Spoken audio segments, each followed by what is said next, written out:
যার কারণে তারা মৃত্যুকে ভয় করত না।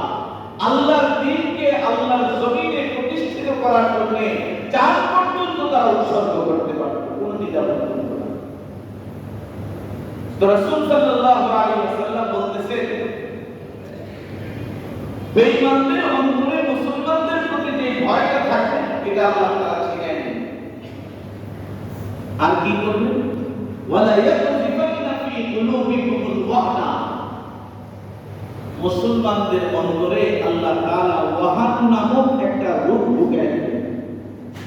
সাহাবায়ে কেরাম প্রশ্ন করলেন, ওয়ামাল ওয়াহনু ইয়া রাসূলুল্লাহ, এই ওয়াহান নামক রূপটা আবার কি? রাসূল সাল্লাল্লাহু আলাইহি ওয়াসাল্লাম জবাব দিলেন, আল ওয়াহনু হুব্বুদ দুনিয়া ওয়া কারাহিয়াতুল মাউত।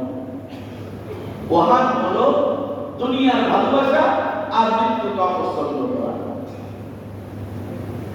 আজকে দেখে দুনিয়ার প্রতি লোভ লালসা দিন দিন বাড়ছে, আর মানুষ মরণকে ভয় পেয়েছে।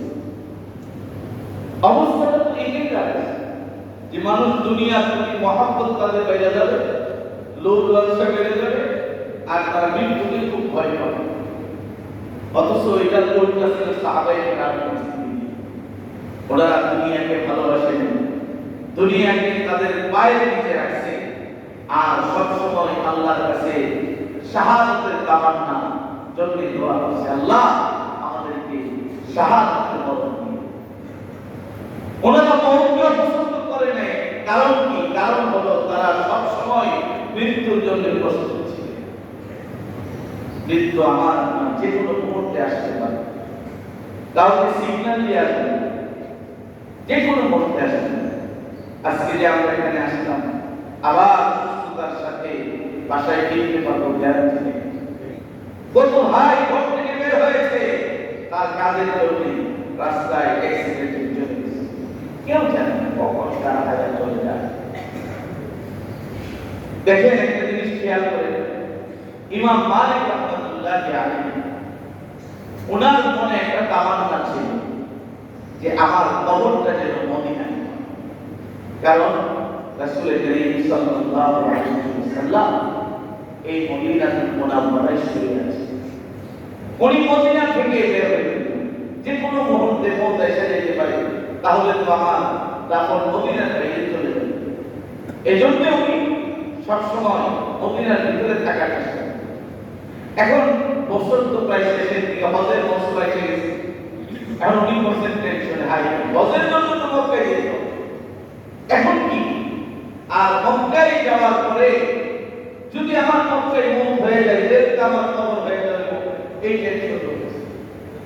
আবার মনের দিক থেকে যে হজ না পালন করতে যাই কষ্ট লাগতেছে, হজেও যাবে আবার মদিনা থেকে বের হইতেও চাইতেছে, এই একটা অবস্থার মধ্যে আছে।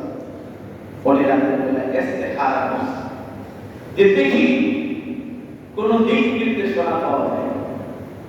তো রাতের বেলা ইস্তেখারা করার পরে রাসূল করিম সাল্লাল্লাহু আলাইহি ওয়াসাল্লামকে স্বপ্নে দেখেছেন। সুবহানাল্লাহ।